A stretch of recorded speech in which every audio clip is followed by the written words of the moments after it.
Avanzamos con otros temas. La inteligencia artificial avanza cada vez más rápido, se encuentra en diversas áreas, entre ellas la música, el arte e incluso en empresas, pero ¿puede en el futuro reemplazar a gran parte de los trabajadores? Para abordar este tema estamos junto a Claudio Escobar, académico de la Facultad de Economía y Negocios de la Universidad Alberto Hurtado. Hola, ¿cómo estás? Bueno, tenemos una inquietud ahí. Hemos visto varios casos esta semana en que empresas británicas, una empresa india, ha despedido una cantidad de trabajadores y ha puesto a bots a atender a los clientes.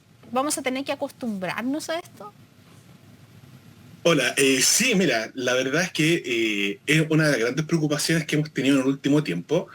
La inteligencia artificial nació hace ya bastante tiempo, sobre todo teóricamente, pero en los últimos años donde hemos encontrado una inteligencia artificial que ya está en condiciones de poder ser implementada en primera instancia como un asistente en nuestros lugares de trabajo.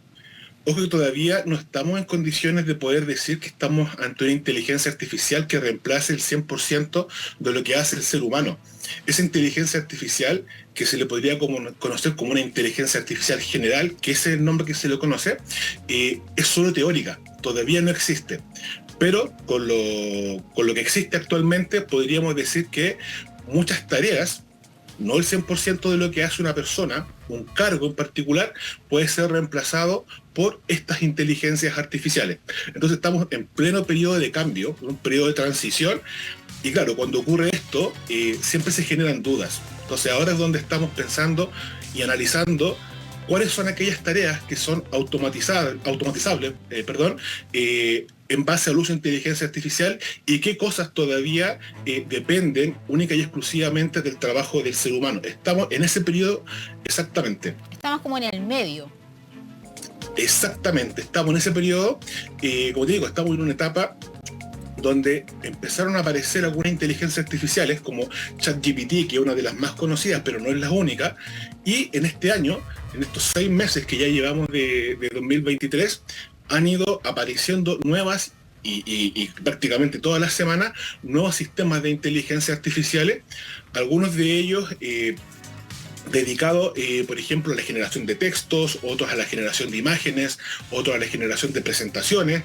Entonces, todavía estamos en esta etapa bien incipiente en la que estamos viendo qué tecnologías están saliendo, estamos probándolas, entonces todavía no existe en gran escala una utilización masiva en las organizaciones de estas tecnologías. Estamos en un periodo de prueba, en un periodo de test, donde encontramos muchas cosas positivas, pero también encontramos que hay algunas cosas que estas inteligencias artificiales no están haciendo de buena forma o que se podrían mejorar en el tiempo. Pero lo que se vislumbra a mediano y corto plazo es que estas inteligencias artificiales cada vez se van consolidando más. Por lo tanto, uno ya puede empezar a analizar qué tareas que yo hago hoy en día, el día de mañana, me refiero a unos 3, 4 años más, sí van a poder ser realizadas de buena forma, con una tasa de éxito muy alta y sobre todo en mucho menos tiempo, por inteligencias artificiales. Claro, una de las que más se está utilizando ahora y es muy común para todos quizás encontrarnos son con atención al cliente, que de hecho de estas empresas muchos son los que hacen es, claro, despedir a las personas y quedarse con estos bots. Sin embargo, para uno como usuario a veces no es tan eficiente este asistente virtual, porque hay veces en que incluso dice, no entiendo su respuesta, y ahí uno desesperadamente trata de ver cómo comunicarse con un humano que ya no está al otro lado del WhatsApp o del número telefónico. Sí, mira, ahí yo haría una diferenciación, porque a lo que tú te refieres es lo que se conoce como chatbots. Claro. Y esa tecnología ya viene existiendo desde hace bastante tiempo. Lo que está pasando ahora es que a esa tecnología que ya existía, los famosos chatbots, se le está aplicando una inteligencia artificial. No necesariamente todo chatbot es una inteligencia artificial o está trabajando con alguna inteligencia artificial por detrás. Entonces, estos primeros chatbots vienen con algunas opciones predefinidas. Por lo tanto, solamente te puede manejar aquellas opciones para las que fue programada. Y aquellas que no maneja, que no estaban en su control, no te las va a poder manejar. Entonces, estos chatbots, como te digo, están en una etapa bien incipiente, donde estamos en pleno periodo de cambio, donde simplemente no las va a hacer o las va a hacer de mala forma. En cambio, los chatbots que están dando un upgrade, que están actualizándose, son aquellos que están dejando esa lógica que era media rudimentaria, por decirlo de alguna forma, atrás, y se están enlazando con algún sistema de inteligencia artificial que sí es capaz de comportarse con un humano. Y esto es lo interesante porque teóricamente, cuando se hablaba de inteligencia artificial, se decía, mira, en algún minuto, cuando una persona está interactuando con un sistema, pero no lo ve, o sea, no sabe lo que hay al otro lado del canal de comunicación y no se da cuenta de que está trabajando o comunicándose con una máquina, podemos decir que ahí hay una inteligencia artificial. ¿Ya? Y ahí hay un concepto que es clave, y es que la inteligencia artificial tiene que trabajar ya sea recibiendo solicitudes y generando respuestas con nuestro lenguaje natural, en los distintos idiomas. Entonces, es bien interesante esto porque hay una máquina que es capaz de razonar hasta cierto punto como si fuese un humano.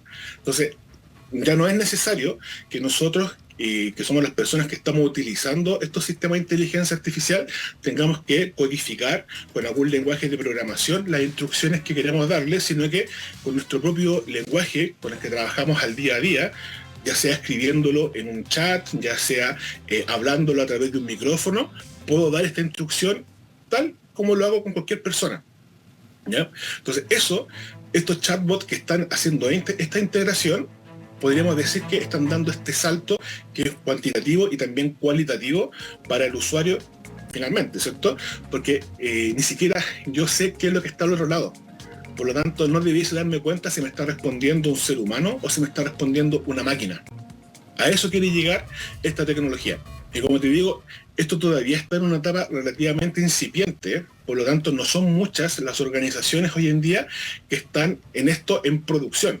Hay mucho de esto en prueba, ¿cierto? Que lo estamos controlando, estamos viendo cómo funciona, estamos viendo si tiene una tasa de éxito mucho mayor que si yo tuviese una persona contestando el chatbot el chat al cliente. ¿Verdad? Estamos en esa etapa todavía.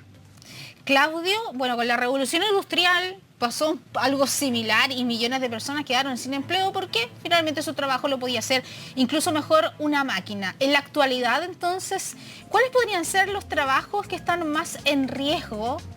Porque tenemos un chat GPT, por ejemplo, que tú dices, bueno, es ese y muchos más que pueden escribir un artículo periodístico, por ejemplo.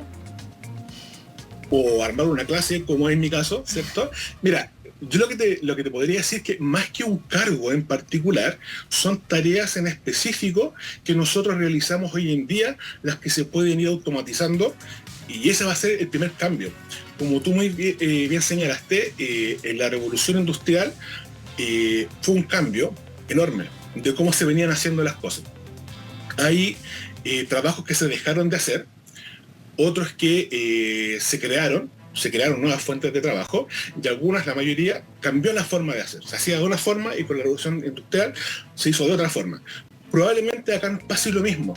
Como te decía, van a haber tareas que nosotros hacemos que pueden ser las más repetitivas, que las podemos delegar en una suerte de asistente virtual que va a ser esta inteligencia artificial. Ya existen muchos plugins o extensiones que yo puedo ir instalando en programas que son del día a día, como un navegador web, ¿cierto? Como lo es Edge, como lo es Chrome, para conectarme a Internet. Y yo puedo instalar estas extensiones, lo puedo enlazar con alguna inteligencia artificial, como puede ser el famoso ChatGPT, y puedo ir subiendo archivos, puedo ir contestando correos, pero todo eso a través de una inteligencia artificial.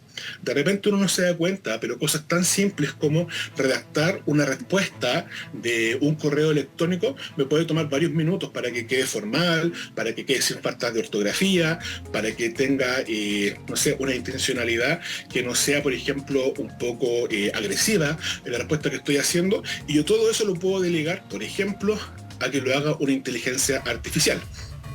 Entonces son estas pequeñas tareas del día a día que se pueden ir automatizando. Por ejemplo, hay otra inteligencia artificial que a lo mejor no es tan conocida como lo es ChatGPT, que se llama Rose.com, que me permite poder subir planillas Excel.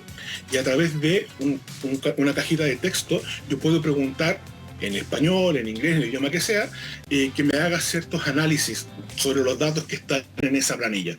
Entonces muchas veces yo también perdía mucho tiempo en generar fórmulas a veces simples o complejas de Excel para hacer algunos cálculos matemáticos y ver, por ejemplo, unas tendencias de venta, si están aumentando o disminuyendo ciertos reclamos, entre otras, muchas otras cosas que se pueden hacer, y ahora eso lo puedo delegar para que rápidamente esta inteligencia artificial encuentre esa información. Pero entonces, Claudio, perdón, ¿no significa entonces que voy a haber millones de personas en el mundo que se vayan a quedar sin trabajo o que sus puestos de trabajo o sus profesiones ya no vayan a ser necesarias? En un corto o mediano plazo todavía no, ¿ya? Porque acá hay un tema muy importante. La inteligencia artificial que se está masificando hoy en día se le conoce como una inteligencia artificial débil. No quiere decir que no sea útil, de hecho es muy útil. ¿Por qué se le llama débil? Porque todavía necesita algo para funcionar. Bueno, además de todos los datos y tiene una infraestructura tecnológica muy potente que haga todos los análisis de información y otorgar la respuesta, además de eso se necesita de un punto de inicio. Y ese punto de inicio siempre es la persona, siempre es el ser humano, quien tiene que preguntar o tiene que dar la instrucción a esta inteligencia artificial. A eso se le conoce como prompt, ¿cierto? Entonces, mientras más genérico se hace prompt, la respuesta o el resultado que va a entregar la inteligencia artificial también va a ser más débil. Mientras más específico, más detallado y más estructurada sea esta instrucción, este prompt, la respuesta va a ser mucho mejor. ¿Ya? Entonces, hay un trabajo importante todavía que tenemos que hacer nosotros como personas para que el resultado de la inteligencia artificial sea el esperado. Y eso Claudio, tiene que hacer una pequeña todavía. Oh, disculpa, sí. Por último, quería preguntarte sobre qué pasa desde el punto de vista, no sé si legislativo, porque la verdad que todo esto está en tierra de nadie. Es decir, por ejemplo, si yo quiero demandar, la verdad es que hablé con una inteligencia artificial, no hablé con una persona. Mira, en Chile todavía no estamos en condiciones de poder decir que esto está regulado. Y si nos vamos todavía a algo más genérico, como es a nivel mundial, todavía no hay una regulación formal oficial que indique qué cosas debiese hacer una inteligencia artificial, qué cosas no debiésemos delegar en la inteligencia artificial. Lo más cercano que tenemos es lo que está pasando en la Unión Europea, que ellos ya desde hace unos 3 años atrás se están tomando muy en serio el tema de la regulación de la inteligencia artificial. En realidad también ahí pasa por un tema de los datos. Recordemos que la inteligencia artificial requiere de datos para poder aprender y poder generar la respuesta, ¿cierto?, que nosotros le estamos solicitando. Entonces, hay un tema con de dónde sacan los datos, están trabajando con datos personales o no. Producto de eso, comenzó una regulación que está hoy día todavía un modo de borrador sobre lo que puede o no puede hacer la inteligencia artificial. Acá en América Latina podríamos decir que Brasil está bastante más adelantado que el resto, también están trabajando en una ley que regula la inteligencia artificial, pero en Chile todavía no tenemos, ¿cierto? Sí han ido apareciendo ciertos políticos que han ido hablando de que es hora de empezar a regular esto, pero todavía no hay un trabajo que podamos decir que nos indique si se va a permitir o no el uso de la inteligencia artificial, qué es lo que podemos o no podemos hacer y sobre todo cuáles van a ser las responsabilidades de las organizaciones que trabajan con inteligencia artificial. Hoy en día, por ejemplo, si yo en mi lugar de trabajo utilizo alguna herramienta de inteligencia artificial para hacer parte de mi trabajo y lamentablemente ese trabajo no es bueno, bueno, la responsabilidad sigue siendo única y exclusivamente mía como persona, aunque haya utilizado una inteligencia artificial, ¿ya? ¿Qué va a pasar después? Todavía no lo sabemos. Entonces, eso es parte de lo que se tiene que trabajar y prontamente. Muy bien, Claudio Escobar, académico de la Facultad de Economía y Negocios de la Universidad Alberto Hurtado, muchas gracias por conversar con nosotros. Que tengas una buena jornada. Muchas gracias. Chao, chao. Chao. Internacional. Bueno, y nosotros vamos a revisar